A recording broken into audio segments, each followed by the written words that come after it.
வணக்கம் நண்பர்களே, இந்த வீடியோல நம்ம டிஸ்கஸ் பண்ண போற topic all about Mohammed Siraj and Prasidh Krishna.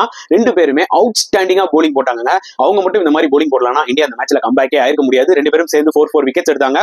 நல்லா ஞாபகம் வச்சுக்கோங்க, நியூ பால்ல சிராஜா இருக்கட்டும், இல்ல ஆகாஷ் தீபா இருக்கட்டும், பிரசீதா இருக்கட்டும், செம்ம அடி வாங்கினாங்க. இங்கிலாந்து ஓபனர்ஸ் டக்கெட்டும் சரி, கிராலியும் சரி, ஒரு தரமான பேஸ்பால் விளாண்டாங்க.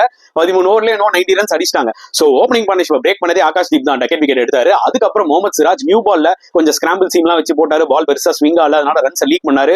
பட் பால் கொஞ்சம் செமி நியூ பாலா மாறிச்சு பாத்தீங்களா. 20 ஓவர்ஸ்க்கு அப்புறம் தான் ஜென்ரலாவே டியூக்ஸ் பால் கொஞ்சம் வேலை செய்யும். அந்த எக்ஸ்ட்ரா மூவ்மெண்ட் இருக்கும், வந்து பாத்தீங்கன்னா ஸ்விங்கும் இருக்கும். அந்த ஒரு 7-8 ஓவர்ஸ் ஸ்பெல் போட்டாரு பாருங்க சிராஜ், ஃபயரா போட்டாருங்க. அவர் ஒரு கீ விக்கெட்ஸ் எல்லாம் எடுக்க ஆரம்பிச்சாரு. அதை அப்படியே பேக்கப் பண்ணாரு பிரசித் கிருஷ்ணா. அவர் பேக்கப் பண்ணி அவர் சூப்பரா 4 விக்கெட் எடுத்தாரு. சத்தியமா அவங்க ரெண்டு பேர் வந்து பாத்தீங்கன்னா இந்த அளவுக்கு எஃபர்ட் போடலனா இந்தியா அந்த மேட்சை கோட்டை விட்டுருப்பாங்க.